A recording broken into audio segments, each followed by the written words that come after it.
यद्यपि बौद्ध और जैन दर्शन छल जाति और निग्रह स्थानों का, छल और जाति का तो खंडन ही करते हैं। वो निग्रह स्थान का तो उनकी भी जरूरत है ही, शास्त्रार्थ में किसी को परास्त करने के लिए निग्रह स्थान की आवश्यकता उनको भी है। इसलिए छल और जाति का चर्चा जो है उनके भी दर्शनों में है। भले वो कहते हैं शास्त्रार्थ में छल और जाति का प्रयोग नहीं करना चाहिए क्योंकि एक तरह से ठगना हुआ अगले को, ये अच्छी बात नहीं है। पदन्याय वादन्याय नाम के ग्रंथ है बौद्धाचार्य धर्म कीर्ति का। उन्होंने कहा तत्व रक्षणार्थम सद्विरुपहर्तव्यम एवं छलादि विजिगीषु विरीति चेत। उन्हें वह पूर्व पक्ष उठाया जो न्यायिक लोग कहते हैं तत्व की रक्षा करने के सत्पुरुषों के द्वारा भी छल आदि उनको परपक्ष पर विजय पाने के लिए ग्रहण करना चाहिए। ऐसा कहते हो कि नहीं भाई, फिर तो हम कहेंगे जीतने की इच्छा से दूसरों को पिटाई भी करना चाहिए, गाली भी देना चाहिए, दबा दो उसको, तलवार दिखाओ, बंदूक के नोक पे जीत लो। ये कोई बात नहीं माने, ऐसे कोई शास्त्रार्थ होता है क्या? पर ऐसा करते हैं लोग बहुत कम है आजकल, तो वैसे बहुत चलता है बनारस में, तो शास्त्रार्थ में भी गालियां चल देते हैं। विदेशी शासक हुए महाराज जी, वो तो ऐसे ही करते हैं। नहीं, शासक की बात नहीं कर रहे, शास्त्रार्थ की बात कर रहे हैं, शासन की बात नहीं है।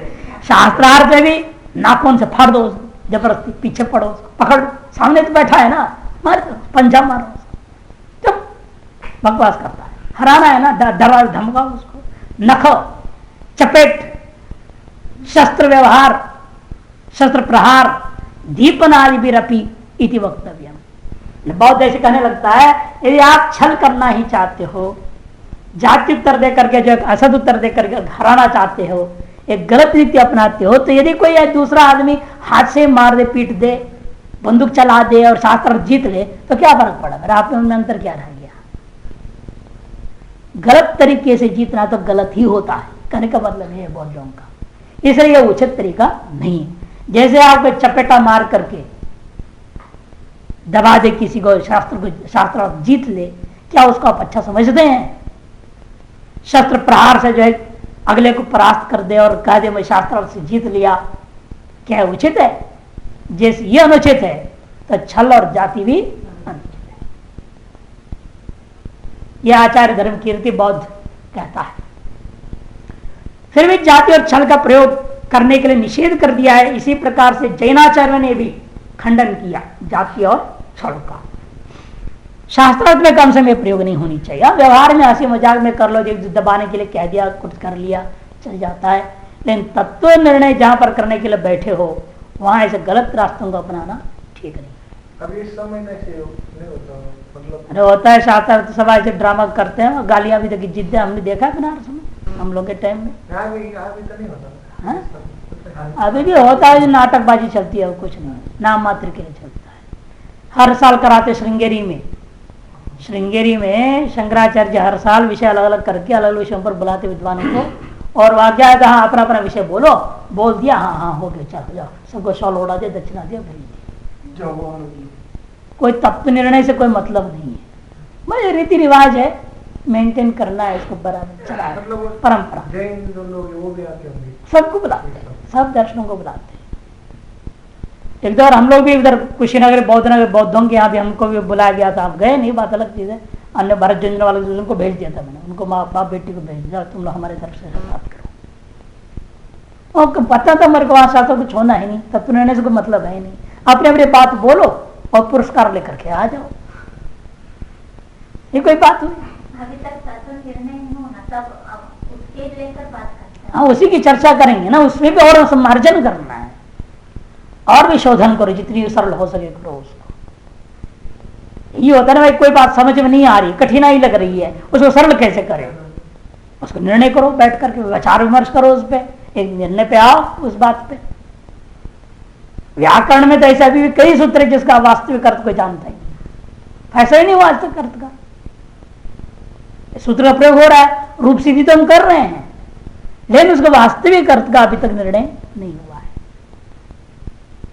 जैसे प्रातिप संज्ञा करते हैं, उस सूत्र का भी अर्थ आ सकते हैं नहीं, अर्थ धातु प्रत्यय प्रातिप, इस सूत्र का अर्थ मालूम है। बहुत झंझट है। शास्त्रार्थ एक पुस्तक छपी, जो पहले शास्त्रार्थ होते थे ना, तब तो निर्णय के लिए बैठते थे, क्यों निर्णय नहीं हो पाया, कहाँ के अटक गया बात, वो छपी हुई पुस्तक, अपने लाइब्रेरी में भी होगा शास्त्रार्थ रत्नावली। तो इस तरह से आज भी कर रहे हैं। बनारस में भी हर साल होता है, सांग विद्यालय में भी होता है, काशी के राजा का दरबार में भी होता है, बीएचयू में एक बार होता है। और दक्षिणामूर्ति जो महेशान जी जब तक स्वस्थ थे तब तक कर रहा था, अभी हो रहा है कि नहीं हो रहा है मालूम नहीं। दक्षिणामूर्ति उनके पहले होता था। महेशान जी माउंट आबू वाले वो बुलाते थे वहाँ शास्त्र सभा, पंडितों को बुलाते थे, छात्रों की शास्त्रार्थ अलग करवाते थे, विद्वानों की अलग करवाते थे। लेकिन उसमें होता है कि पक्ष में एक बोलो, एक भी पक्ष में बोल दिया, अपने बोल दिया सब, हाँ बहुत बढ़िया बोला आपने, बहुत बढ़िया बोला आपने, तो आप भी एक क्षण ओढ़ो, ये लो दक्षिणा, समझाओ। लोग क्या तत्व निर्णय कुछ नहीं। ये जो होता है लोग क्या हो रहे हैं भाई, जैसे इसका आरोप लग गए, क्या कुछ लग गए तो ब्राह्मण के पास वही लोग जाते थे निर्णय के लिए। कहाँ पहले जैसे न्यायाधीश माता है ना, नहीं, पहले मतलब ज्ञानी लोग थे ना, जैसे को कुछ होता था निर्णय करने के लिए बनारस के पंडित महान विद्वान मानते थे। आज भी आप लोग इस कार्यक्रम में इसलिए तो बहुत सारे वहां जाते हैं, बनारस से परीक्षा देते हैं, ये दिखाने के लिए हम काशी से शास्त्री है, काशी से आचार्य है। वो तो ठीक है, लेकिन एक अंध परंपरा बन गई, लेकिन वो एक अंध परंपरा बन गई है, ये कोई सच्चाई नहीं। विद्वान तो हर देश में रहे हैं। हाँ, काशी में बहुमात्रा में होते थे कि वहां सब विद्यालय नगरी मानी जाती थी, सब वहां आते थे, इकट्ठे वहां हो जाते थे, हर प्रांत के लोग वहां रहते थे, पढ़ते थे, पढ़ाते थे। इसमें एक विद्या क्षेत्र बन गया, विद्या की नगरी बन गई थी। एक जमाने में उज्जैन था, फिर एक जमाने में काशी हुआ इस तरह से। उससे भी पहले एक बार वो भी था आपका, नहीं विक्रमशील, जो आपकी जो नालंदा यूनिवर्सिटी जो प्रसिद्ध है, नालंदा में थी एक जमाने में। उससे भी पहले कश्मीर में था किसी जमाने में, श्रीहर्ष का जमाना जो वर्णन होता है, कश्मीर में सरस्वती का नगरी मानी जाती थी उसको। ये तो अलग अलग समय पे अलग अलग जगह हो जाते हैं, कोई बड़ी बात नहीं है। एक अब प्रचलित क्या हो रहा है समय की बात, अब एक प्रसिद्धि को लेकर के वही व्यवहार करते रहो, अंधविश्वास पे, अंध परंपरा पे, अलग चीज है। लेकिन आज उस तरह के तत्व निर्णयार्थ शास्त्रार्थ तो कहीं है ही नहीं, वो खत्म हो परंपरा। हाँ, बस चल रही है, उनकी दुकानदारी चलती है। तो ये जैनाचार्यों का भी यह मानना है। लेकिन आगे जा करके जो उपाय हृदय नामक ग्रंथ में जाति के 10 भेद और बढ़ा दिए हैं। जाति का ये 24 के अलावा और 10 भेद बढ़ाया है। वो 10 भेद कौन से कौन से को आगे दे रहे, भेदाभेद, प्रश्न बाहुल्य उत्तर अल्पता, प्रश्नाल्पतोत्तर बाहुल्य, हेतु सम, व्याप्ति सम, अव्याप्ति सम, विरुद्ध अविरुद्ध, असंशय, श्रुति सम, श्रुति भिन्न, ये 10 प्रकार का जाति और लोगों ने असोत्तरों को जोड़ दिया है। प्रमाण समुच्चय, वाद विधि इत्यादि अनेक बौद्ध ग्रंथों में भी जाति को के भेदों से भी 3 अधिक जाति भेद, कार्य भेद, अनुक्ति भेद, स्वार्थ विरुद्ध भेद इत्यादि नाम से भी बौद्धों ने भी क्यों परिगणना किया है। गिनाने ऐसी बात नहीं, गिना है उन लोगों ने। लेकिन फिर भी अंत में एक कह रहे, देखो अंतिम जो भाग है पढ़ने लायक है यहाँ, इसे स्पष्ट प्रतीत होता है कि छल आदि के प्रयोग को अभीष्ट न मानते हुए भी बौद्ध और जैन दार्शनिक विद्वानों ने उसकी उपेक्षा नहीं की है।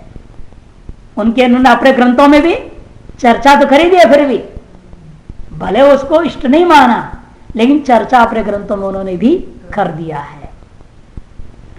नैयायिकों ने भी उसकी कहीं भी प्रशंसा नहीं की है। यदि नैयायिक लोग भी छल और जाति की प्रशंसा नहीं किया, निकृष्टान की तो प्रशंसा किया है। छल और जाति का विस्तृत विवेचन जरूर कर दिया, लेकिन उसकी प्रशंसा वो भी नहीं करते, खुलकर निंदा भी नहीं करते, इसका प्रयोग नहीं होना चाहिए ऐसा सीधा भी नहीं बोलते, लेकिन उसका प्रयोग करने वालों का पक्ष भी नहीं लेते, मध्यस्थ बन के केवल उसके बारे में कहते हैं। तथापि अपने ग्रंथों में उसका वर्णन इसीलिए उन्होंने किया है कि यदि वादी अथवा प्रतिवादी उनका आश्रय कर लें तो वे इस छल अथवा जाति को अच्छी तरह समझ पाए और उसका समुचित निराकरण कर सके। इसलिए उन्होंने अपने शास्त्र में इसका विस्तृत वर्णन किया है। यह नहीं कि हम नैयायिक लोग इसका प्रयोग कर रहे हैं, प्रयोग करके हराने के लिए नहीं। यदि अगला कोई प्रयोग करता है उसको हम पहचाने और उसको सम्यक निराकरण कर सके, इसलिए मैं अपने दर्शन में इसका इतना विस्तार किया है। इस प्रकार से न्यायिकों का कहना है। अब अंतिम पदार्थ षोडश में निग्रह स्थान निरूपण है। पराजय हेतु निग्रह स्थान, पराजय का जो कारण है, हार प्राप्त होने में जो निमित्त है होता है, उसे निग्रह स्थान कहते हैं। अर्थात शास्त्रार्थ में जिस बात के कहने पर अगला व्यक्ति पराजित समझ लेता है अपने आप को, उस बात का नाम निग्रह स्थान है। अब आएगा नहीं नहीं, गलत है ना वो। छल और जाति का अलग, निग्रह स्थान का 22 अलग दे रहे हैं अभी। निग्रह स्थान के 22 अलग गिराएंगे अभी। वो 22 अलग है, वो जो गया 24 और 10 34 हो गया। बौद्धों के 3 जोड़ दो, 24 10 34 और 3 37 हो गए। वो जाति वो अलग, छल 3 प्रकार का वो अलग, 37 और 3 40, छल जाति मिला के 40 समझो, वो अलग है। निग्रह स्थान का 22 अलग है। इससे जितना ही वास्तव में जीतना माना जाता है, उससे जीतना धोखा से जीतना है। यदि इन जो 22 का प्रयोग करके जीतते हो शास्त्रार्थ को, तो आप सम्यक प्रकार से जीत लिए। आपने वास्तव में अपने तत्व को संपादन किया, सिद्ध किया है और अगले को परास्त किया है माना जाएगा। वे 22 का वर्णन करने जाए, उसमें से 5 को यहां पर मूल में वर्णन करेंगे, बाकी 17 का वर्णन नहीं करते विस्तार रूप में ना, नाम ले लेंगे केवल। देखिए, पराजय हेतु निग्रह स्थानम तच्च न्यून अधिक अपसिद्धांत अर्थांतर प्रतिभा मतानुज्ञा विरोध आदि भेदात बहुविधम अपि विस्तर भया नय कृष्णम उच्यते। न्यून अधिक अपसिद्धांत अर्थांतर अप्रतिभा मतानुज्ञा विरोध, ये आपका कुल 7 गिनाया इन्होंने, 1 2 3 हाँ 7 गिनाया। ये 7 है, आदि भेदात कर दिया और बाकी 15 को गिन नहीं रहे हैं। यहाँ 7 का नाम ले लिया मूल में, 15 का नाम नहीं लिया। आदि भेद से बहुविधम अपि, बहुत प्रकार का होने पर भी विस्तर भयात, विस्तार का भय से न यह कृष्ण उच्चते, यह हम सबको नहीं बता रहे हैं। उनमें न्यूनम किसको कहते हैं? तद यह विवक्षितार्थ किंचित ऊनम तन न्यूनम, जो वक्तव्य वक्ता के विवक्षित अर्थ जितनी होनी चाहिए उसे कम रह जाए, बोला लेकिन ऐसा कमी छोड़ दी जिसे सभी के हृदय में उसका बात में अधूरापन स्पष्ट हो रहा है, उसको तो न्यूनता। शास्त्रार्थ में कभी ऐसा नहीं होनी चाहिए। शास्त्र को जब शास्त्रार्थ में बैठा है, किसी पर विचार कर रहा है, उसे स्पष्ट पूर्ण रूपेण कथन करना चाहिए।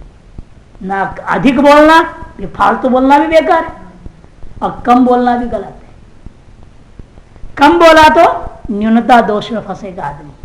वाक्य स्पष्ट नहीं करते, जैसे बोले वाक्य स्पष्ट नहीं, जैसे वो काशी में उस महाराज ने मन से सूत्र बोल दिया। हाँ, और उसमें वो तो छल है ना, वहाँ निग्रह नहीं है ना, वहाँ निग्रह स्थान की बात हो रही है, वो तो छल की बात है, वो अलग है। वाक्य तो बोल दिया ना, हाँ। छल तो कर दिया नहीं, उसने अपना जिस सूत्र से उसने अपना बात को सिद्ध कर दिया ना, वो भले झूठा सूत्र बनाया लेकिन उससे अपने बात को सिद्ध किया उसने, न्यूनता नहीं करी उसने, अधूरा नहीं छोड़ा, सूत्र बना दिया, बना के उसके द्वारा रूप जो सिद्ध कर दिखा दिया। वो छल पूर्वक किया। ये बात आ रही निग्रह की। यहां ये कहा जा रहा है जितनी बोलनी चाहिए उससे कम बोला आपने। जैसे अधिक गुण सूत्र का ही अर्थ पूछा जाए, आप आधा वो बोल दोगे छोड़ दोगे तो वो न्यूनता। और अनावश्यक उसको बड़ा चढ़ा के बोले जा रहे हैं, बड़े बोले जा रहे हैं, एक ही बात घुमा फिरा के अगले दिमाग खराब कर दोगे, वो अधिकता हो गया, वो भी गलत है।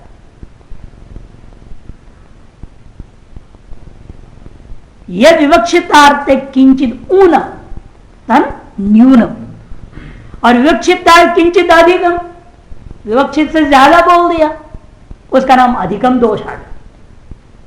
सिद्धांत अपध्वंस, जिस सिद्धांत को सिद्ध करने चला उसी से आप पीछे हट जाएं, उसको आप सिद्धांत कहते हैं। प्रकृतेन अनभिसंबद्धार्थ वचनम अर्थान, प्रकृत जो भी है विचार चल रहा है जिस विषय का, उस विषय से हट करके अन्य विषय में घुस जाए और उसी में लंबा चौड़ा भिड़ गया, उसी बातों में लग गया, उसको अर्थांतर दोष माना जाता है। जिस पर चर्चा करना चाहिए उसको तो छोड़ दिया अलग थलग, और कोई दूसरी बात उठा लिया और उसको लंबा चौड़ा कर दिया, सारा समय उसी में गवा दिया, उसको अर्थांतर दोष से ग्रस्त माना जाता है। उत्तर अप्रस्फूर्ति ही अप्रतिभा, जैसे हम लोग करते हैं, आज से प्रश्न पूछते हैं, ये भी शास्त्रार्थ नहीं है, फिर भी आपने प्रश्न पूछा, आप क्या करते हैं? खसूची, उसको कहते अप्रतिभा, जवाब स्फुरित नहीं हुआ दिमाग। इस शास्त्रार्थ में भी होता है।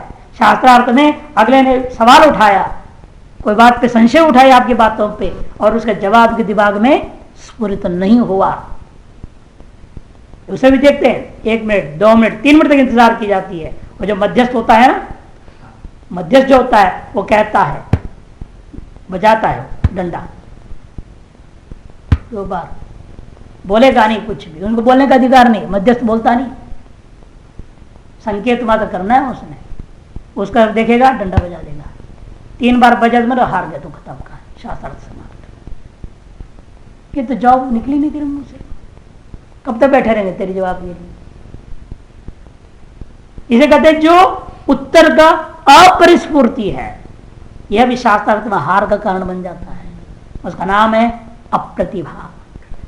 पराभिमत स्वार्थ से स्वप्रतिकूल से स्वयमेव अभ्युज्ञानम स्वीकारो मतानुज्ञान। मतानुज्ञा क्या है? जैसे शास्त्रार्थ हो रहा है, हम मान लो हम वेदांती हैं और आप नैयायिक। नैयायिकों का जो सिद्धांत है वो वेदांती को स्वीकार नहीं करना चाहिए ना कभी, शास्त्रार्थ में भी। लेकिन शास्त्रार्थ होते होते क्या हुआ, वेदांती के दिमाग घूम गया और उसने कहा आपने चलो बिल्कुल ठीक है बोल दिया, उसके मत को स्वीकृति दे दी, न्याय को स्वीकृति दे दिया। ये मतानुज्ञा दोष है। पराभिमत है, पर को स्वीकृत जो स्वार्थ है उस वो कैसा है, हमारे लिए प्रतिकूल है। पराभिमत स्वार्थ क्या है? अपने न्याय सिद्धांत को स्थापित करना, जो कि स्वप्रतिकूल से, जो हम वेदांति के प्रतिकूल था, उसको स्वयमेव वेदांति क्या कर दिया, अभ्युज्ञानम स्वीकारो, स्वयं स्वीकृति दे दिया। तुम्हारा न्याय दर्शन जो बोल रहे बात में बिल्कुल ठीक है बोल दिया, तो अपना हार गए, इसको हम हार गए।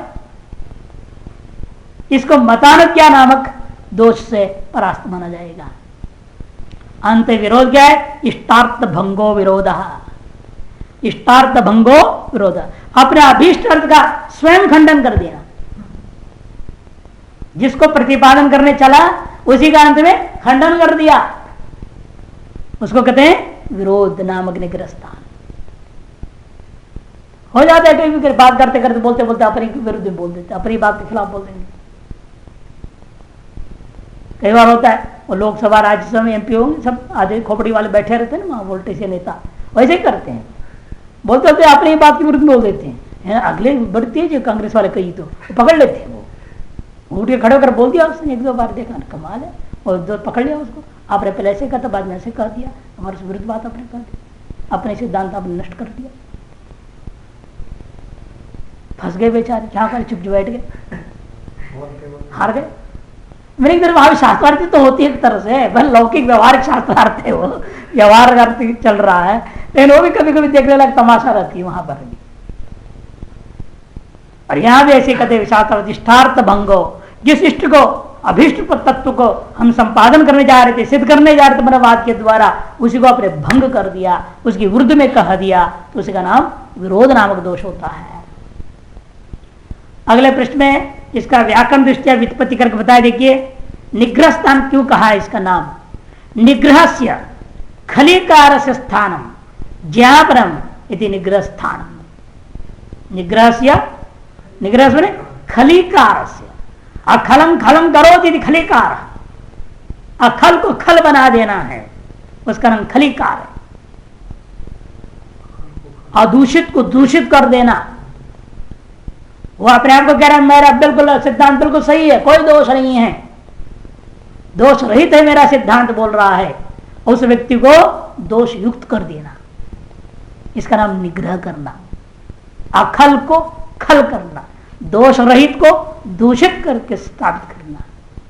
उसके लिए जो स्थानम, स्थानम माने ज्ञापनम, इस बात को ज्ञापन कराने वाला जो आपका युक्ति है, न्यूनता है, ये सभी न्यूनता अधिक दैत्य जो इस 22 जो युक्तियां दिखाई है, इन 22 के द्वारा आप अगले को परास्त कर सकते हैं। इसका नाम निग्रह स्थान है। एवं जो पराजय के ज्ञापक हेतु को निग्रह स्थान कहा जाता है। माने पराजय को ज्ञापन कराने का जो हेतु है आपका, उसका नाम निग्रह स्थान है। सूत्रकार ने तो लक्षण इतना ही कि विप्रतिपत्ति प्रतिपत्तिश्च निग्रह स्थान में दी। विप्रतिपत्ति और अप्रतिपत्तिश्च, विप्रतिपत्ति हो या अप्रतिपत्ति हो जाए, यही निग्रह स्थान का कारण बन जाता है। विरुद्ध बोध कथन प्रतिपत्ति करना या बिल्कुल अप्रतिपत्ति प्रतिपत्ति नहीं करना, उसका नाम निग्रह स्थान होता है करके सूत्रकार तो दो ही बात कह दिया। वो दो को 22 बना दिया व्याख्याकारों ने बाद में। नाम क्या है? पहला वाला का नाम प्रतिज्ञाहानि, दूसरा प्रतिज्ञांतरम, तीसरा प्रतिज्ञा विरोध। इसका आया था 7वां विरोध, वो विरोध ही यहाँ तीसरा है। जो वहां मूल में 7वां बताया था विरोध करके, वो यह प्रतिज्ञा विरोध नाम का तीसरा है। प्रतिज्ञा संन्यास हेत्वंतरम अर्थांतरम, ये भी गिना चुका है। अर्थांतरम आपकी यहां चौथा है। निरर्थम, विज्ञातार्थम, अपार्थकम, अप्राप्त कालम, न्यूनम यहां गिना है पहले, अधिकम दूसरा, पुनरुक्तम ये नहीं बताया, अननुभाषणम, अज्ञानम, अप्रतिभा एक गिना चुका है, अप्रतिभा 5वां, विक्षेप मतानुज्ञा 6, परिनियोज्य उपेक्षणम, निर्नियोज्य अनुयोग, अपसिद्धांत 3, हेत्वाभाषा 5 के 5।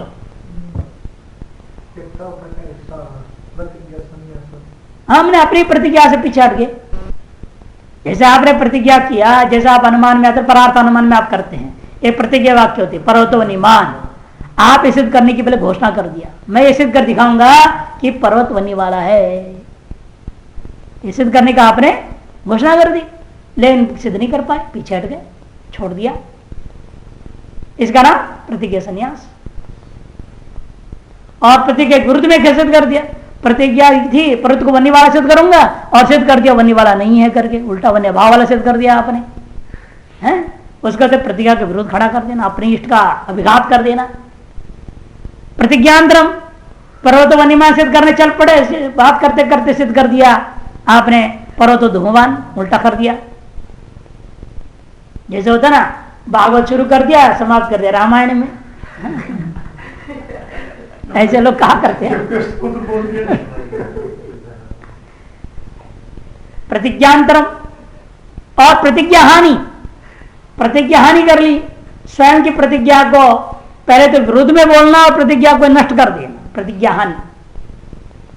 हेत्वंतरम माने आप जो हेतु देना चाह रहे थे वह हेतु आप प्रस्तुत नहीं कर पाए, दूसरे हेतु दे दिया, जो देना चाहिए वो नहीं दिया, गलत हेतु दे दिया, उसका हेत्वंतरम दोष से कहा जाता है।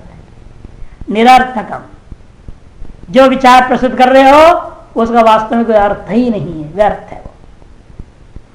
विज्ञातार्थम मैंने सिद्ध, पहले से हम जानते उसी बात को आप कथन करने जा रहे हैं तो सुनने वाला बोर हो जाएगा, बेकार बात है क्या, तो जानते वही कहानी सुना रहे हैं।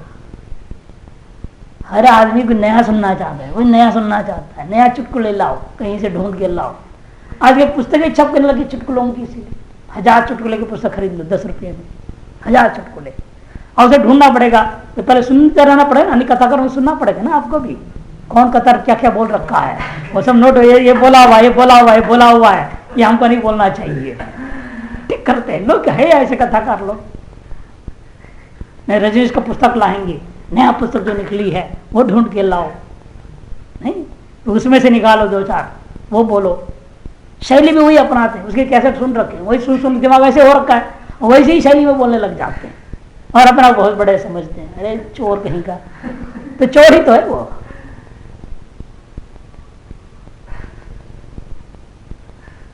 बड़ा आश्चर्य होता है, अरे स्वयं चिंतन करो, स्वयं ध्यान करो, स्वयं ज्ञान को अंदर से प्रभावित होने दो, ऐसा निकलेगा जो कभी कोई सुना ही नहीं होगा, ऐसे दिव्य निकलेगी वो। स्वयं बात वही कह रहे उपनिषद की, ये निकलेगी इस ढंग से, सुनने वाला मस्त हो जाता है। बस अंदर से बोलने दो उसको, बुद्धि से मत बोलो, बुद्धि से जो बोला, मन से जो बोला, वो गलत ही बोलेगा, वो फंसेगा, उसे प्रभाव नहीं पड़ेगी। 1 दिन 2 दिन प्रभाव पड़ेगी, बाद में टैटे फंस हो जाता है। और समझ लेते हैं सब रिकॉर्ड बना करके आया हुआ है। सुनने वाला भी इतना बेवकूफ नहीं होता है, वो भी समझ लेते हैं सब रिकॉर्डेड मैटर है, तैयारी करके बोल रहा है। बिना तैयारी का बोलना ही बड़ा कठिन है। आप शास्त्रों को पढ़िए और उस दिन भी पढ़ लीजिए पुस्तकों को, कोई बात नहीं, लेकिन मुझे ये बोलना है, ये बात कभी नहीं आनी चाहिए। मैं आज ये पॉइंट बोलूंगा, ये जो तैयार करके बोलेगा वो नहीं बोल पाएगा, प्रभाव नहीं पड़ेगा। बोल तो देंगे लेकिन हाँ? प्रभाव नहीं होगा। और खुद खुश हो जाएगा, खुद खुश हो जाएगा। हाँ, मैंने आज बहुत बढ़िया बोला, बड़े बड़े पॉइंट सुना दिया, खुद खुश रहेगा। महामूर्ख है वो, दुनिया खुश थोड़ी होती है उससे। और कुछ चढ़े चमचे होते हैं, आप जो भी बोले हाँ हाँ बहुत बढ़िया बोला गुरु जी ने, ताली बजा देंगे। वो आसाराम जी में हाँ। लोगों से होती है। मैंने ये सब कहाँ जाएगा आखिर में? गलत तो गलत है ही। अच्छा का फल भी मिल रहा है, उपासना फल भी मिल रहा है, नाम मिला, पैसा मिला, ख्याति मिली, लेकिन गलत कभी दम घुटना पड़ा। इसे ये सारी चीजें जो है विचार के हमेशा ये है कि हमने जितना भी हमने जहाँ की आज तक गया प्रवचन देता हूँ तो पहले सोचता है क्या प्रवचन देना है, कभी नहीं सोचा। कई बार ऐसे कि आपको विषय बता दो, विषय बताने की जरूरत नहीं, पहले से हमें लिखाने की जरूरत नहीं है, वहां जाऊंगा मुझे बता देना उसमें विषय क्या है। कई बार पता भी नहीं रहता था प्रसंग क्या है, वहां जाकर गया प्रसंग पता चल ये है, बस अपने आप निकल पड़े, बोल पड़े। जहाँ गया था मानवत में, वहां ऐसे ही हुआ था, पता ही नहीं था। हम तो द्वादश ज्योतिर्लिंगों की यात्रा में थे, अब यात्रा में तो उस रूट से चल रहे हैं, उन्हें पता चल गया। उन्होंने कहा कि हमारे यहाँ ये है कार्यक्रम में, आप आ जाओ। अरे जैसे कीर्तन कार्यक्रम तो वैसे ही होगा, वहां गए तो प्राण प्रतिष्ठा का मामला था। अरे प्राण प्रतिष्ठा किसकी हो रही है, क्या है, उसे कोई लेन देन नहीं। वहां विचार दूसरी निकल पड़ी, तुकाराम की जो है व्युत्पत्ति करने लग गया।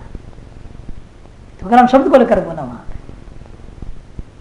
लक्ष्य क्या है मनुष्य का, राम को पाना है, तो उनके नाम में तू का, मैंने उसको भी कहा 3 भाग कर, तू का मैंने तुम कौन हो, जवाब उसी नाम में आ गया, राम है, तो राम है, तो का राम है।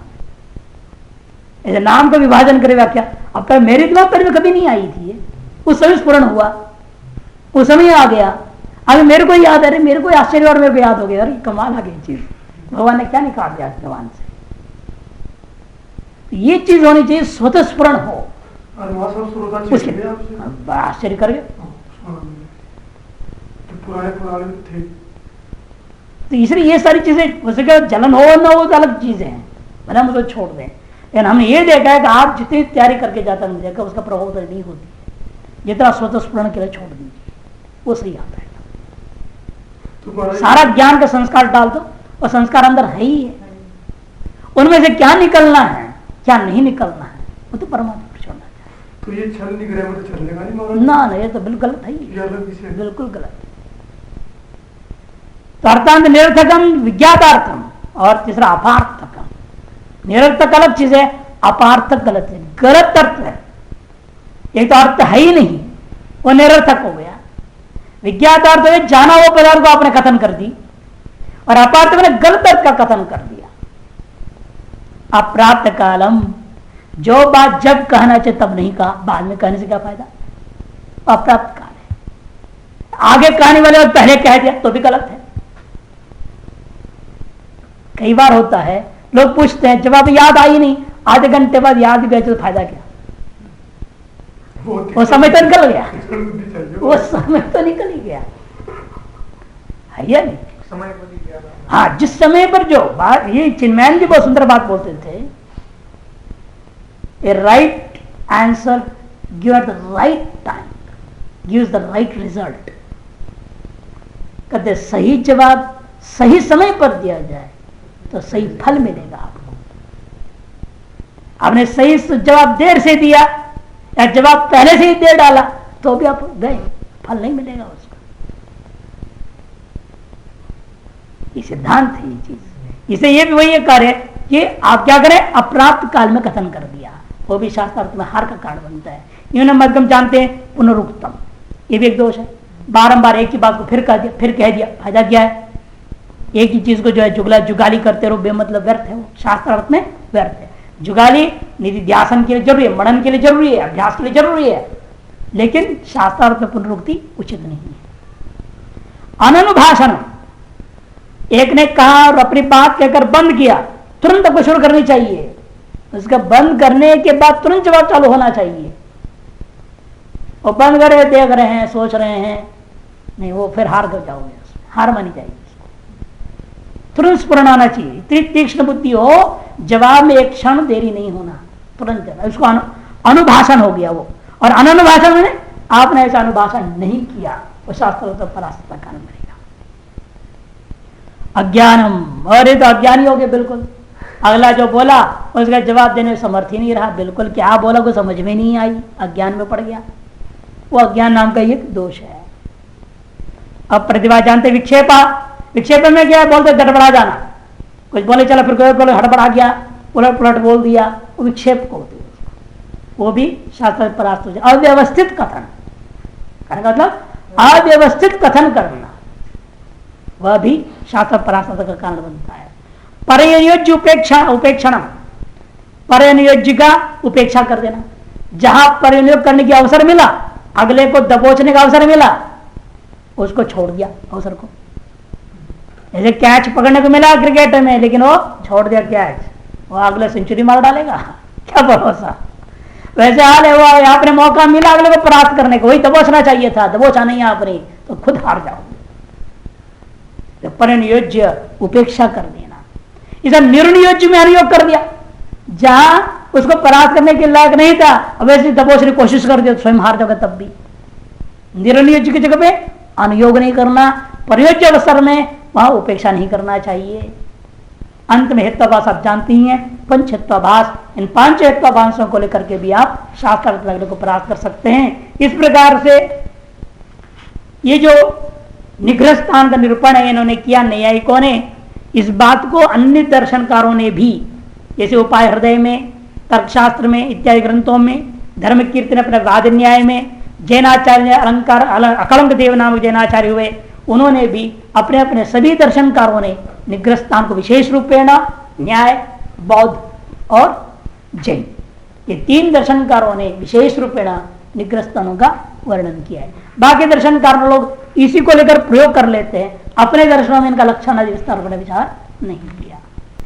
उपसंहार, यह अत्यंतम उपयुक्तानां स्वरूप भेदेन भूयो भूय प्रतिपादनम यद अनति प्रयोजनम तद अलक्षणम अदोषाय एतावतैव बाल व्युत्पत्ति सिद्धये। कहते देखो, यह मनिस्तर्क भाषा ग्रंथ में जो अत्यंतम उपयुक्ता नाम एवं, जो अत्यंत उपयोगी हैं, उन्हीं हेत्वाभास आदि पदार्थों का स्वरूप भेदेन भूयो भूय प्रतिपादनम, स्वरूप भेद से प्रत्येक अलग अलग करके लक्षण बता करके दृष्टांतों के द्वारा उनका पदकृत्य आदि भी करके समझा दिया गया है, प्रतिपादन किया गया है। लेकिन बहुत ऐसे भी हैं जिनका आपने सही प्रतिपादन नहीं किया। जैसे निग्रहस्थान आपने देखा, जाति देखा, कहीं 5 कहीं 7 वर्णन कर दिए है, 22 24 वगैरह, सबका लक्षण वगैरह आपने बताया नहीं। क्यों ऐसे किया? कहते उनका अधिक प्रयोजन हम नहीं समझ रहे हैं। यद अनधि प्रयोजनम तद अलक्षण, जिसका अधिक उपयोग नहीं है, इसलिए उनका हमने लक्षण आदि करने की चेष्टा नहीं किया।